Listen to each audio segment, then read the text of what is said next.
Y muy buenas tardes para todos en casa. Y sí, mientras nosotros aquí lo máximo que estamos esperando es que caiga aguanieve, en Oriente Medio lo que están esperando y esquivando son misiles, ¿no? ¿Qué escalada va a tener efectivamente este ataque de Estados Unidos a Irán? Esta intervención, porque ya no más con lo que pasó entre Israel e Irán, ya estábamos todos medios en alerta. Bueno, por ahora lo nuevo, lo que se sabe, es que Irán obviamente no quedó quieto, ¿no? Y bueno, y atacó. Así como Trump confirmaba y decía que muy exitosamente había destruido sitios específicos nucleares en Irán, Irán decía, bueno, no fue tan grave. Y todos decíamos, ¿qué pasa ahora? Lo último que tenemos es efectivamente que hubo un ataque por parte de Irán a las bases militares de Estados Unidos en Qatar.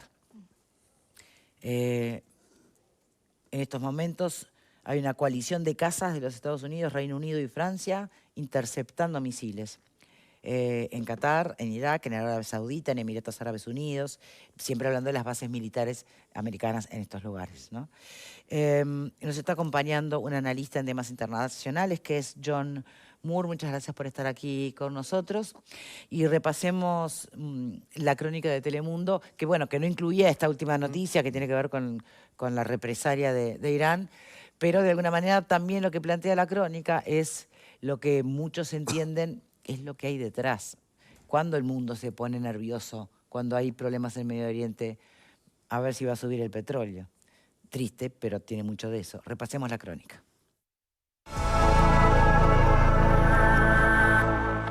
El cierre del estrecho de Hormuz por parte de Irán sería extremadamente peligroso y no es bueno para nadie, dijo la alta funcionaria de Estonia al llegar a una reunión de ministros de Relaciones Exteriores en Bruselas. La crisis desatada a raíz de los bombardeos de Israel y Estados Unidos contra posiciones estratégicas en Irán es uno de los puntos sobresalientes de la reunión de ministros de la Unión Europea. El domingo, el secretario estadounidense de Estado, Marco Rubio, instó a China a ayudar a disuadir a Irán de cerrar el estrecho, gesto que tendría un efecto devastador para la distribución mundial de petróleo. Instó al gobierno chino a que hable con ellos sobre este tema, ya que dependen en gran medida del estrecho de Hormuz para su suministro de petróleo, aseguró Rubio a la cadena Fox News.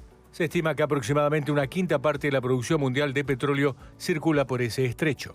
Irán amenazó a Estados Unidos con pesadas consecuencias por su participación en los bombardeos y advirtió sobre el riesgo de que el conflicto se expanda a todo el Medio Oriente.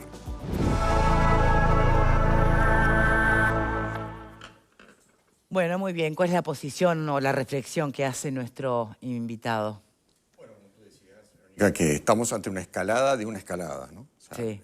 La escalada que gatilla esta última reacción es la del pasado viernes con el ataque a las 3 instalaciones nucleares en Irán por parte de Estados Unidos, y era esperable. Dentro del repertorio de posibles represalias. Que se quedara quieto no era una opción, no era una ¿no? opción, no era una opción. Dentro de las limitaciones que hoy está teniendo Irán, naturalmente, para poder contraatacar en función de los ataques previos que Israel ya le ha hecho a su capacidad de disparar misiles, por ejemplo, sin duda alguna se ha ido menguando en ese sentido. Pero siempre estamos ante la posibilidad de una sorpresa en este tipo de conflictos. No sabemos exactamente la dimensión del arsenal que puede tener Irán en materia de misiles para poder mantener, digamos, un tren de represalias lo suficientemente agresivo para generar a su vez otro tipo de acciones por parte de tanto de Israel como de Estados Unidos, ¿no? Entonces estamos en esa situación hoy muy dinámica y muy incierta, por supuesto. Bien, pero ¿qué sería lo diferente de otros momentos de gran tensión del que uno ha sido testigo a lo largo del tiempo, como esa gran amenaza de se viene la Tercera Guerra Mundial? ¿Por qué esta vez podría ser real o diferente? Esta vez es diferente con respecto, yo creo que un buen parámetro para comparar es la Guerra Fría. A ver. Este es un momento extremadamente peligroso respecto al de la Guerra Fría, paradójicamente, porque estamos en un mundo en el que ya hay una guerra en Europa. O sea, la guerra que está teniendo lugar hoy entre Rusia y Ucrania es una guerra en Europa. Sí. Es una guerra que está llevando a los países europeos, a los países miembros de la OTAN, a elevar su presupuesto militar. Eso replantea las economías de la Unión Europea, naturalmente, porque el impacto a nivel fiscal va a ser muy grande. Un poco la narrativa, el ruido que hay al interior de la OTAN es de la inminencia de una posible escalada en ese conflicto, en donde Rusia posiblemente extienda sus hostilidades hacia otros países, por ejemplo, las repúblicas del Báltico. Es decir, ahí ya tenemos un antecedente de inestabilidad mundial muy grande. Y a su vez estamos en una suerte de periodo histórico en el cual el mundo está ingresando a una suerte de desorden en ese orden mundial que había durante la Guerra Fría y después ese breve liderazgo unipolar de Estados Unidos después de la caída de la Unión Soviética. Hoy ingresamos a un mundo muy inestable por las rivalidades que hay entre China, Rusia y Estados Unidos. Rivalidades que ya son abiertas y declaradas en ese sentido. Y a su vez sabemos muy bien que hoy en día hay una alianza, de hecho una alianza hasta militar, si se quiere, entre China, Rusia, Irán y Corea del Norte, ¿no? Hay intercambio de tecnología nuclear, hay intercambio de armamentos, hay asistencia económica, es decir, ya se está formando un bloque que tiene una agenda, una visión en contra de lo que vendría a ser la agenda de Occidente, en contra del orden democrático liberal que conocemos. Y ese es el gran contexto de este conflicto. Por eso es diferente hoy lo que estamos viendo en Medio Oriente respecto a lo que veíamos a lo largo de la Guerra Fría y quizás en los conflictos más cercanos, como por ejemplo la guerra que tuvo Israel contra Hezbollah en el 2006, ¿no? Ese mundo ha cambiado radicalmente y, bueno, y hoy presenta un contexto mucho más conflictivo y mucho más peligroso a lo que respecta a las escaladas, ¿no? Naturalmente. Me permite una vuelta de panel Moore, por favor. Por este lado, Fernando, ¿qué nivel de preocupación real te genera lo que está pasando? En realidad, yo estoy observando algo que creo que observamos todos, que la violencia sigue generando violencia. O sea, que esa escalada no está dentro de una lógica establecida. Yo le agregaría todo lo que usted dijo en lo puntual de la guerra, a cómo ha ido aumentando los discursos de odio en todos los aspectos, desde la perspectiva xenofóbicas, desde la perspectiva en todas las fobias sociales que existen. Por tanto, estamos en un principio del siglo XXI, en más o menos en las mismas parámetros de años que cuando los conflictos del siglo XX, en la Primera Guerra y Segunda Guerra Mundial. Con la diferencia del avance en tecnología que ha habido, el riesgo de vida es mayor y la capacidad destructora es mayor y el desarrollo tecnológico a favor de la guerra es mayor. Por tanto, detrás siempre de la guerra está el poder y los intereses, que por lo general son de unos pocos, porque no son los intereses de los pueblos. No son de los intereses de los pueblos árabes, no son de los intereses del pueblo ruso, son las hegemonías políticas y económicas que están detrás. Y a mí me parece que este es el gran tema, porque tenemos un acuerdo internacional a través de Naciones Unidas con todos los organismos que han surgido a partir de ahí, pero no se respeta. O sea que el orden democrático de todo esto o el acuerdo internacional que hace 80 años se firmó, no se respeta. Y no se respeta ¿por qué? Porque detrás están los intereses que aspiran a. Entonces, que Estados Unidos se meta como se está metiendo, está definiendo algo que ya viene, o sea, Estados Unidos y Medio Oriente... ¿No sería la primera vez que Estados Unidos pensara en bueno, no, la primera Irak, bomba... Pensar en el ataque de Estados Unidos a Irak. ¿Dónde estaban las armas al final? Mira, ¿Estamos seguros que en Irán están Estados Unidos es el produciendo primero armas que utiliza las bombas nucleares en la Segunda Guerra Mundial.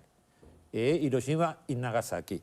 Entonces, hoy en día prácticamente vuelve otra vez al protagonismo cuando todo el conflicto de los años 90, principios de siglo, en Medio Oriente, siempre estuvo metido a favor de uno, a favor de otro, pero metiendo la cuña por ahí para sacar beneficio propio. Entonces, el gran tema aquí es... nos interesan los pueblos cómo nos paramos frente a esto. Bueno, hay un tema también que dicen cómo hay que pararse internacionalmente los países. No pueden estar indiferentes. La vida democrática es la única. La vida Viste que ya se pronunció Cancillería Uruguaya y ya también generó reacciones políticas partidarias bajas, ¿no? Entonces, al final, qué difícil que es todo esto. Pepe. Un análisis, a ver, periodístico. Bueno, no, primero que nada yo lo que me pregunto es si esto es el final de una situación o es el comienzo de otra. Y la verdad que, como dice John, lo que reina es la incertidumbre y es muy difícil analizar esta situación porque esto es muy volátil.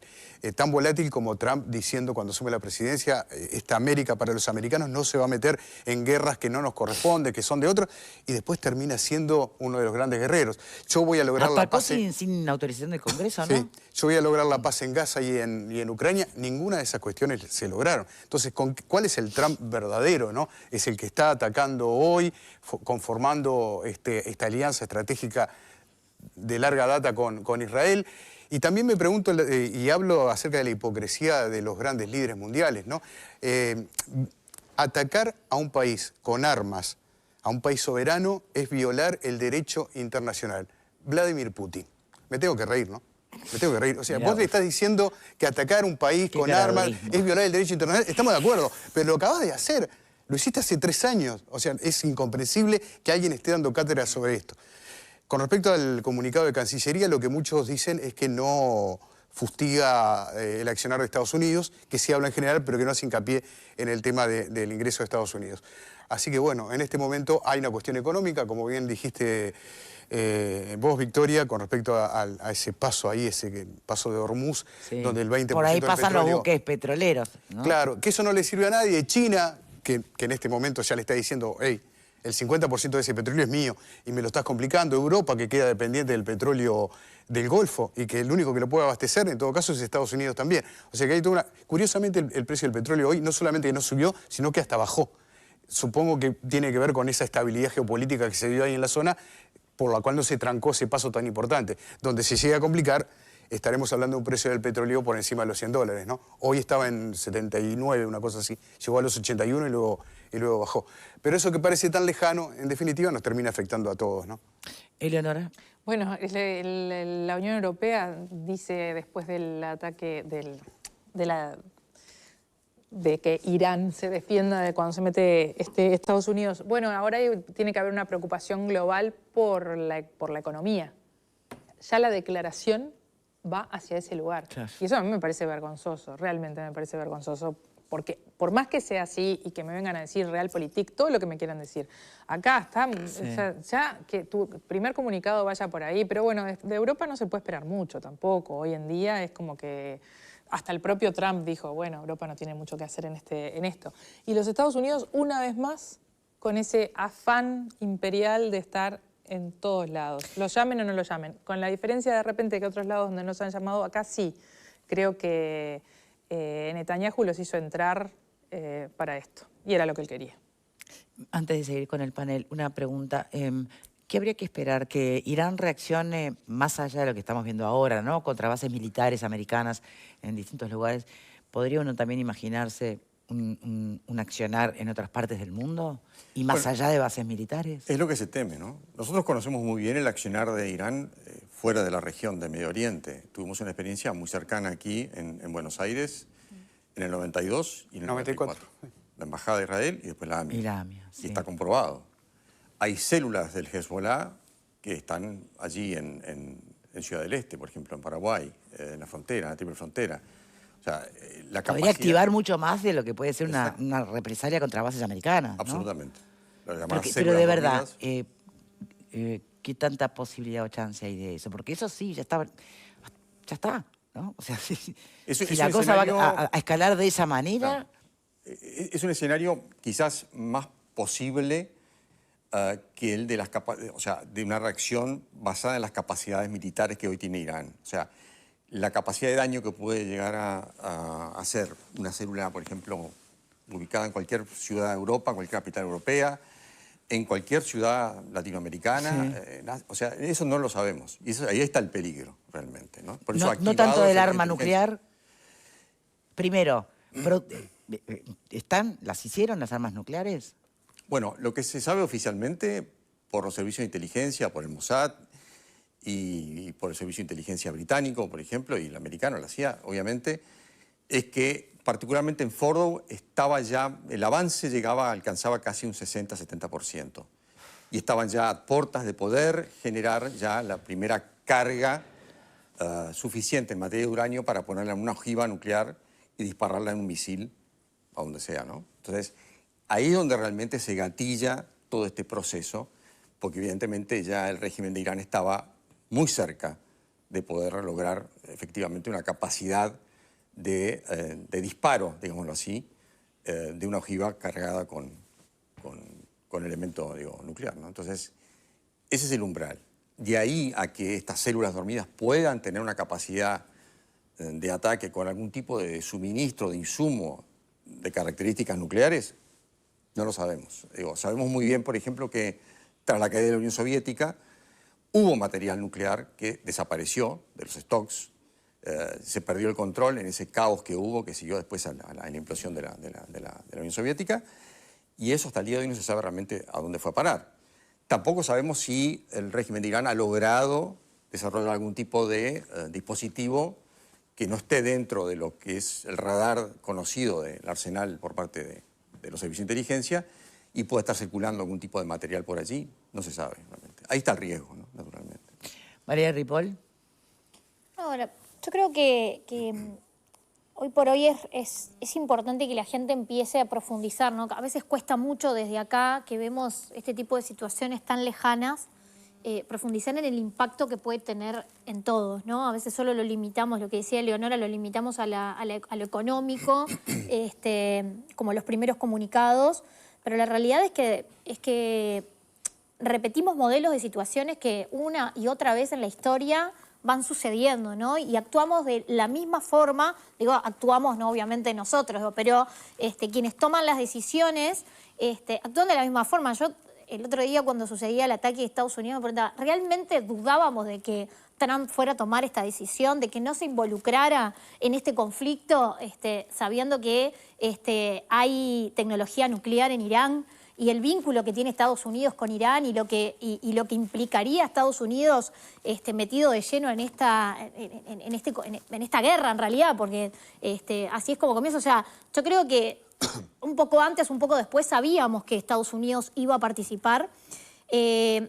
Se ha dicho también esto de que como que Irán habría tenido el tiempo suficiente de sacar toda su tecnología o el armamento nuclear. No sé qué tan suficiente porque la de antes. Israel fue sin aviso ninguno, Claro, ¿no? pero más allá de eso, los objetivos de Israel no eran solamente las instalaciones, sino que apuntaron también a personas. Entonces, que durante los días que transcurrieron habrían tenido la posibilidad de sacar ese material de donde se suponía que estaba y que hoy por hoy quizá ni siquiera esté dentro de Irán, sino que estaría en otro lugar. Eso quizá tú nos puedas aclarar un poco más porque lo he visto repetido en distintas cadenas internacionales, que es algo que se maneja que ya no estaría en Irán, sino que estaría en otro lugar. Entonces es aún más peligroso porque todos sabemos de las células en distintos países y lo que podría esto generar, ¿no? Si realmente se mueve con esa facilidad. A ver. Exactamente. Bueno, hay fotos satelitales de movimientos de vehículos en Fordow, en esa instalación en particular, en los días previos al bombardeo, por lo cual es posible, lo que tú estás diciendo, que haya habido algún tipo de evacuación o retiro de material allí delicado, quizás un poco en base a criterios de seguridad, quizá en base también a tratar de ocultar esas capacidades en algún otro tipo de lugar desconocido en este momento. Lo que es la voz oficial del régimen ha dicho que le ha restado valor al nivel de impacto de estos bombardeos respecto a lo que Trump había anunciado, por lo cual, como bien se dice, cuando se inicia una guerra la primera víctima es la verdad, ¿no? Entonces aquí tenemos que poner la atención en las interpretaciones que se dan de uno y otro frente para ver realmente dónde está parada la verdad objetiva. Y eso va a tardar en saberse. Indudablemente en este momento hay una gran signo de interrogación respecto, en primer lugar, si las consecuencias de daño fueron tales como para poder parar de seco, para poder eliminar todo avance posible en el programa nuclear, o bien los daños fueron relativos y todavía en esas mismas instalaciones existe la posibilidad de que Irán tarde o temprano retome su programa de desarrollo. Entonces, de nuevo, estamos ante una gran interrogante respecto en particular a esta situación. Perdón, ¿no? Sí, pero sí, vos decís sí. retome su programa de desarrollo. ¿Y qué posibilidades hay que aparezcan otros países que se metan en el medio que ya seguramente tengan armas nucleares o que puedan desarrollarlas? China, etcétera, y que se las venda. Porque eso puede pasar también. Por supuesto, claro que sí. Bueno, de hecho, la tecnología nuclear que desarrolló Irán empezó a ser suministrada en sus inicios por la Unión Soviética, en la década del 70, 80. O sea, venimos ya de esa época para atrás con este tipo de apoyo, este tipo de ayuda, ¿no? De asistencia. Después lo que se sabe es que el régimen chino también le ha suministrado tecnología en materia de desarrollo de reactores, por ejemplo, en materia de desarrollo de centrífugas, y lo mismo ha hecho la Rusia de Putin. Es decir, Irán ha sido muy bien asistida, el régimen, por parte de estas dos potencias, por China y Rusia, en su desarrollo nuclear. Y ahí está la gran preocupación, es decir, cuál ha sido la verdadera intencionalidad por parte del régimen de su desarrollo nuclear, ¿no? Y eso ha sido siempre el cuestionamiento que se le ha puesto desde mismo la Autoridad de Energía Atómica, que hoy la preside un argentino, Grossi, que ha sido amenazado. ¿Qué dice, Eva? ¿Qué dice este señor? Bueno, él fue el que, él fue la persona que dio la voz de alerta en plena negociación, en plena instancia de negociación, la última, la más reciente, que estaba llevando adelante Estados Unidos con el régimen, para decir, Irán ya está a puertas de cruzar el umbral, si es que acaso ya no lo cruzó. Y esa voz de alerta fue lo que termina gatillando toda esta reacción por parte de Israel y por parte de Estados Unidos. O sea, algo tiene que haber ocurrido para que esta persona, que es conocida por su seriedad profesional, técnica, personal, para decir, en ese sentido, que el régimen ya está en condiciones de poder causar un daño si lo quisiera, ¿no? Si lo pusiera con ese tipo de recursos. Un televidente pasa una cronología, corríjame usted si no es así, pero me parece que estaba interesante recordarla. 1995, Clinton, estamos decididos a impedir que Irán adquiera armas nucleares. 2006, Bush, no se debe permitir que Irán desarrolle armas nucleares. 2015, Obama, nunca se permitirá que Irán obtenga un arma nuclear. 2022, Biden, no permitiremos que... Bueno, 2025, atacamos Irán. Exactamente.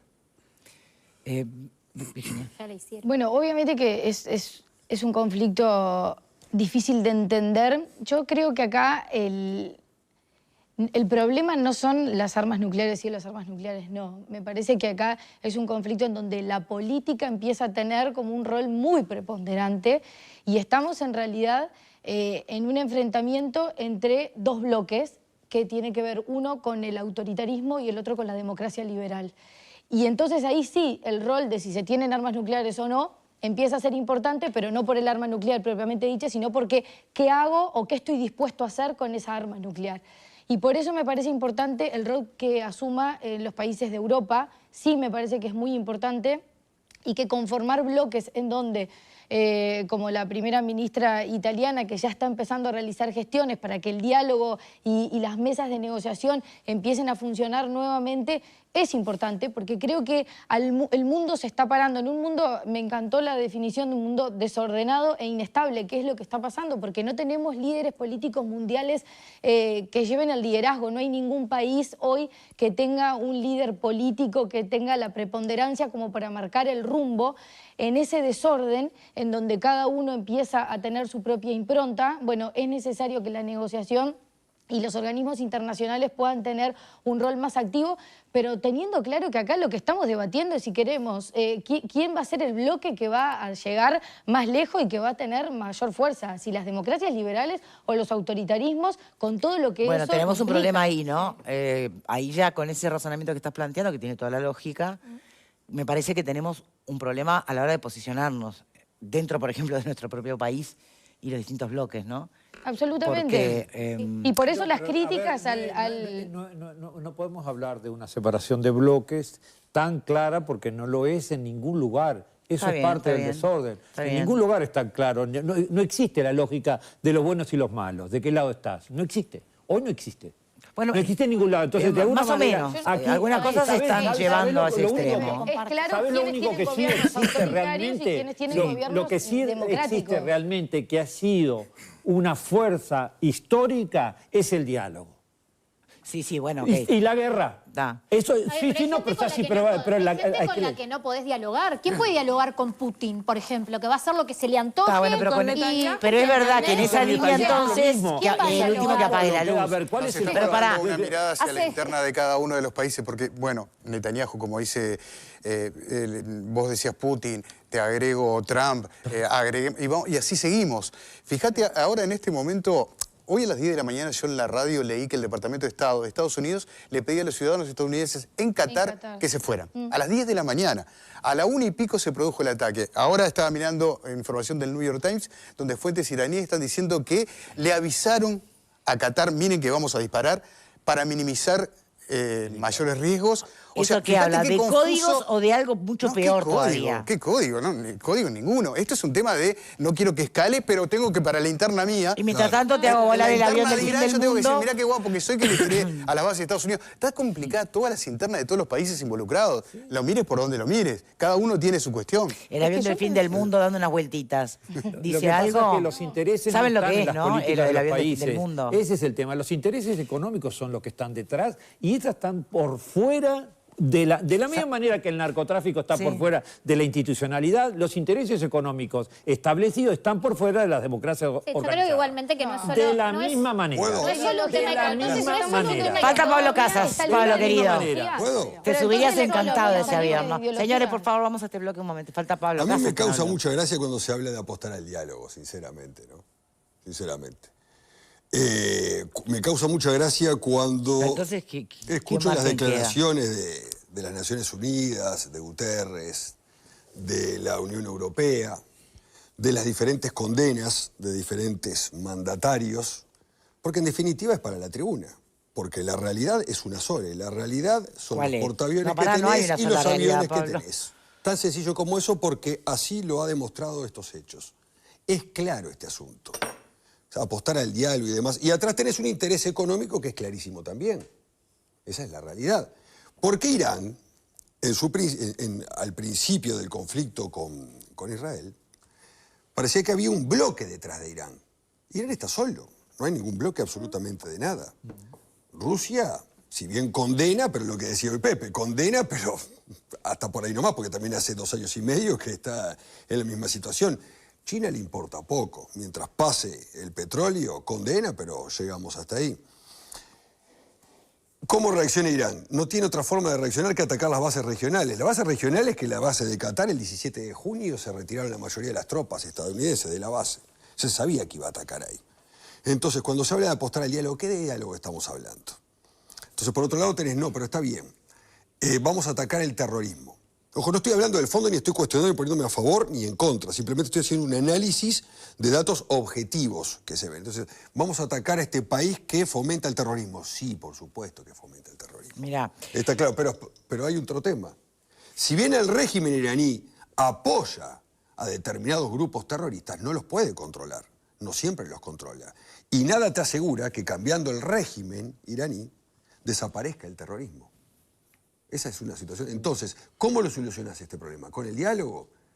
Hoy escuchaba al primer ministro israelí que decía, para lograr la paz primero tiene que estar la fuerza y después viene la paz. Y es tal cual lo que se está demostrando ahora. Primero la fuerza, después dialogaremos si viene la paz. reacción de Qatar. Primer ministro, esto me lo manda Edward Hoffman. Bueno, más allá del ataque contundente, la condena, ¿no?, al ataque perpetrado por la Guardia Revolucionaria iraní contra la base aérea de Estados Unidos en Qatar.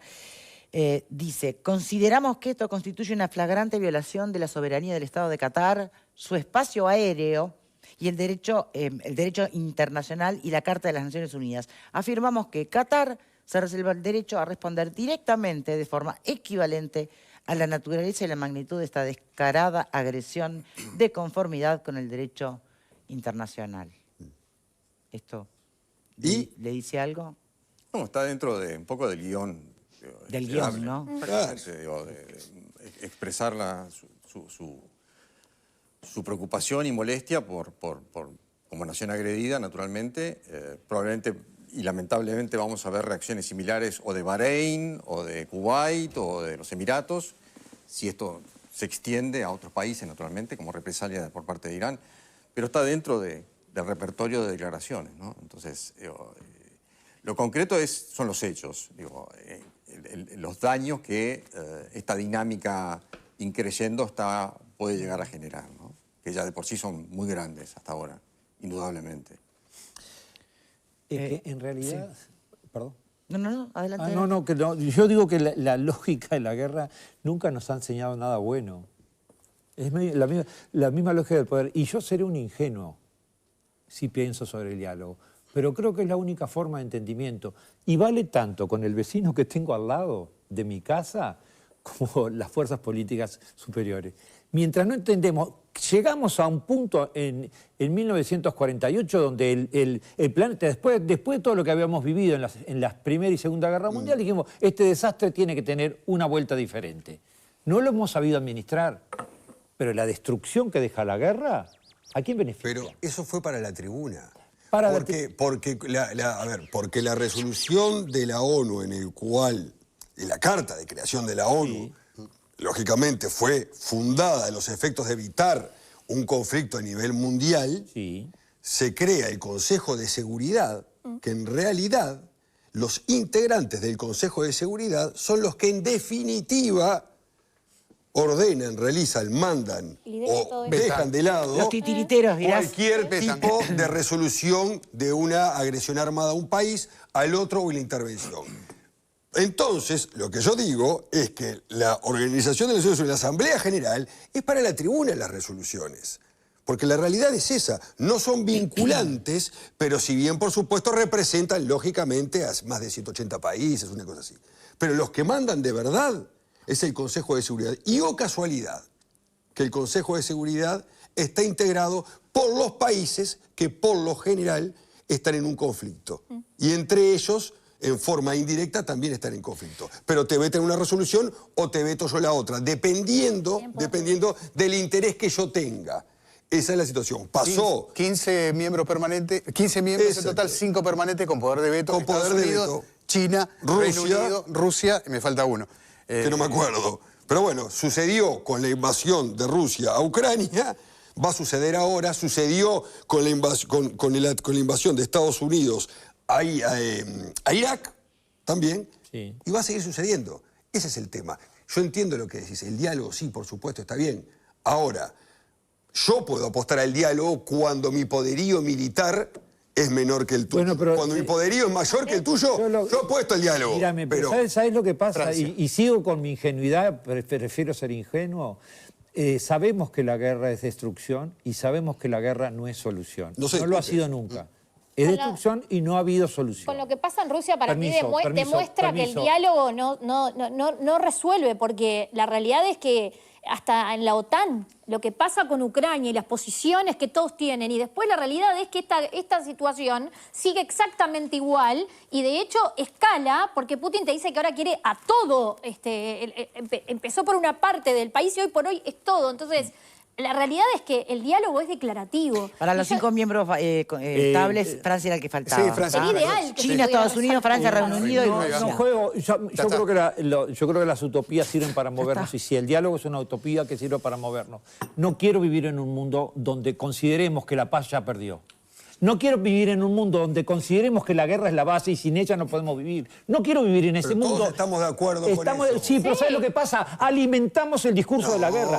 Estamos aquí, si partimos de la base de que no hay otra solución que la guerra y el ejercicio de la fuerza, lo decimos y no. ¿Cómo lo actuamos? Pero la realidad de los hechos es diferente. La realidad de los hechos siempre ha sido diferente. La realidad de los hechos siempre ha sido diferente. El tema es que la banda de la paz... Claro, la banda de la paz tiene que defenderse. ¿Sabes lo que pasa? Yo me resisto a vivir en un mundo, donde creamos que no podemos vivir sin la guerra. Que creamos que no podemos resolver los conflictos si no es a base de la fuerza. Pero eso es Disneylandia. Claro. Bueno, Disneylandia es divertido por lo menos. Pero yo sé que sí, está Mickey y todos los demás, pero acá tenemos portaaviones. Está bien. ¿Sabes la vida real? Que estoy de acuerdo, no estoy de acuerdo. Yo creo que mientras sigamos la lógica de la guerra seguirá venciendo. John Moore, nuestro invitado, ¿cómo se ubica entre Disneylandia y cuál era tu lugar? Disneylandia, Mickey y el mundo, portaavión. entre Disneylandia y el mundo actual. ¿Qué analiza? ¿Dónde se ubica? Lo que pasa, el problema que estamos teniendo hoy, y un poco el panel lo ha mencionado muy bien, es una particular y muy inquietante confluencia de disfuncionalidades en materia de lo que ha sido el rol, o que debería haber sido el rol de Naciones Unidas, y en particular el Consejo de Seguridad, para, de alguna manera, limitar las capacidades de ciertos países de convertirse en agentes hostiles del orden mundial, por un lado. Eso se refiere a la Rusia de Putin a partir del 2014, con la primera agresión a Ucrania. Pasa por haber permitido que Irán llegara a donde llegó con su programa nuclear. Puede llegar a pasar en cualquier momento. Se habla de meses, se habla de 2027, de que China termine anexando a Taiwán. Es decir, estamos en una situación en la cual el organismo internacional, por excelencia, creado para... Quedaba después de la Segunda Guerra, recuerden, por los ganadores. Exacto. ¿No? Y, por otro lado, tenemos un problema de liderazgos mundiales también muy grande. Y a su vez, a eso le agregamos un tercer factor, que es un ascenso de la conflictividad entre varias potencias. Y eso tenemos que remontarnos quizás a los años anteriores a la Primera Guerra. Es muy interesante ver cómo ese escenario, ese contexto mundial que antecede al estallido de la Primera Guerra, se parece muchísimo al escenario actual del mundo en el que estamos viviendo. Es decir, era un mundo en el que había una globalización, un desarrollo tecnológico inimaginable, con la revolución industrial como la gran locomotora de ese desarrollo, un orden multipolar de varias potencias que rivalizaban, sin mayores conflictividades al interior de Europa, algo muy importante. La expansión era hacia las colonias, para afuera, y había cierta armonía entre las potencias, sin restar las rivalidades que había naturalmente en el orden económico. Nadie podía imaginarse de que ese mundo iba a ingresar en 1914 a una guerra y de las características que terminó siendo esa guerra. Las dinámicas que estamos viendo hoy son muy similares en términos históricos, desde una perspectiva histórica, a ese periodo. Y ese desorden que estamos viendo hoy, que tiende a la conflictividad, puede ser amortiguado en cierta manera de acuerdo a los liderazgos de esas potencias, si se lo propusieran como tal, que hoy no lo estamos viendo, y de un organismo internacional que tuviera el peso necesario y suficiente para poder poner allí un poco su rol, su peso, para bajar los decibeles en materia de la conflictividad latente. Entonces, estamos viendo un vacío a nivel institucional, un vacío de liderazgos, y eso retroalimenta esta dinámica de conflictividad que estamos viendo. Entonces, estamos en un mundo muy peligroso, y lamentablemente lo que estamos viendo hoy en Medio Oriente, sin más lejos, es un síntoma de esa peligrosidad. Bien, hay que ir cerrando por aquí este primer bloque. No sé si les llegó la información o me acaban de pasar que reportan en Argentina una amenaza de bomba. En Olivos. Ah, era falsa, ya salió desmentir. Sí, sí. ¿Te das cuenta? No, obvio. Sí, Que sí. iba a ¿Te das pasar, cuenta? empezar a pasar este Sí, de tipo de eso cosas. vamos a... Sí, sí. El mundo de las redes también tiene ese juego. Pero es diferente. Y los países integrantes de la OTAN, ¿no? Porque al atacar Estados Unidos, perteneciendo a la OTAN, deberían de también tener una reacción contra Irán, supongo, ¿no? Si en realidad todo este tipo de organizaciones internacionales cumplen con su cometido, indudablemente, al atacar un miembro de la OTAN, lo que sucedió ahora con las bases en Qatar... Pero la diferencia es que... no es en el territorio. El artículo de la OTAN lo que habla es de un ataque a un miembro de la OTAN, cosa que no ha ocurrido hasta ahora. ¿Y a Estados Unidos, las bases americanas? Bueno, esto capaz que no es el... Por Claro, eso, lo que entonces pasa es ahí que está la eso entra diferencia. dentro de la respuesta de la- Italia va a intervenir, Reino Unido va a intervenir, Dinamarca, yo qué sé, Países Bajos van a intervenir. ¿Cuál es la respuesta de los otros integrantes de la OTAN ante un ataque a uno de sus miembros? Ante un ataque, ante una respuesta. Lo que fuere, está bien, pero dentro de la carta de la OTAN, si vos atacás a un miembro de la OTAN responde en conjunto. No, yo no he visto ningún tipo de declaración de ningún integrante de la OTAN todavía, ¿no? Y A lo que vamos. porque el mundo ya no es como Bueno, estaba por eso, antes. entonces, a lo que vamos. ¿Qué le importa a Rusia que le estén atacando las bases No, militares bueno, de Estados Unidos? está en el bien, pero en fondo? la OTAN, sí, pues si yo soy miembro de la OTAN y me atacan, tengo el derecho de respuesta de todos los miembros. Pero Italia antes de este ataque, que no es en No, está bien, por eso digo, pero no. salió a decir que había que apostar al diálogo, hizo un comunicado Bien, la primera ministra. y La demás, primera ministra sí. salió Estoy de ayer. acuerdo, estoy de acuerdo, pero... Llamó al diálogo, qué raro. Estoy de acuerdo, pero a lo que... Ay, Sí, la qué primera ministra es medio extraño que llame al diálogo de Italia, pero bueno, llamó, está bien. Pero, A lo que voy es... pero no estás hablando de miembros. No, claro, pero a lo que voy No que te es dudo, esa simplemente falta de datos. reacción Capaz para que un te lado y para el otro, desde las diferentes organizaciones internacionales, en cuanto a los sucesos que pasan. Por ejemplo, acá atacaron un miembro de la OTAN. Esa es la realidad objetiva, ¿no? Atacaron un miembro de la OTAN. ¿El resto de los países qué hace?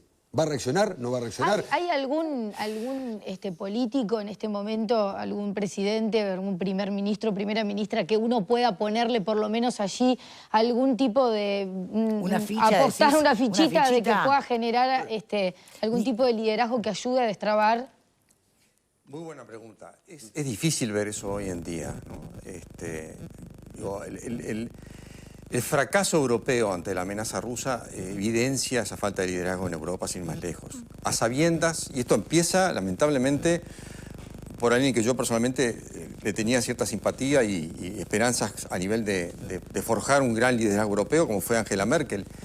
Y esa misma Angela Merkel fue la que permitió que Alemania se alimentara del gas natural ruso a sabiendas de que Rusia estaba a puertas de atacar a Ucrania en el 2014, a sabiendas de todo el contexto, de todo el elenco de las naciones europeas, que en el 2007, en la Conferencia de Seguridad de Múnich, Vladimir Putin, sin agregarle una coma a un punto, declaró sus principios respecto a lo que pensaba en la relación de Rusia con Occidente, amenazando con comenzar una cruzada en contra de ese orden democrático liberal, lo dice expresamente.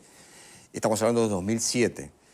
Y Europa fue incapaz de reaccionar acorde a esa amenaza abierta por parte de... ¿Usted tiene el celular cerca del micrófono, Moore? Sí, Porque, posiblemente. bueno, porque no sabe la cantidad de ruido que me estaba entrando Perdón. la cucaracha. No, tranquilo, tranquilo. La última, antes de ir a la pausa. ¿A quién hay que estar mirando con lupa en este momento? ¿A quién mira usted con lupa? Y bueno, naturalmente a Irán, que es lo que va a hacer el régimen en ese sentido. Y sobre todo... ¿A Irán? ¿En Irán o a Irán? Irán. O esas células que uno Irán, no sabe dónde pueden estar distribuidas en el resto del mundo. ¿Qué es lo que va a pasar con el régimen? Ahí está el centro del asunto. Y muy interesante, quiero agregar algo. Con la población iraní, usted hablaba muy bien de los pueblos. El pueblo iraní, porque acá tenemos que hablar de un régimen y de un pueblo. Por supuesto. Sí. Y hay un pueblo que está cansado, porque eso es evidente, de vivir subyugado bajo este régimen, ¿no? Que los encarcela, que los tortura. Y es un pueblo que, quizás teniendo la oportunidad de liberarse de este peso, puede tener la oportunidad justamente de crear un proyecto de vida para un país que lamentablemente ha vivido durante muchos años bajo un régimen extremadamente duro y sanguinario, ¿no? Muy bien. John Moore, muchísimas gracias de verdad por habernos Gracias a ustedes. acompañado en este primer bloque del programa de hoy. Hacemos una pausa y ya venimos con otros temas.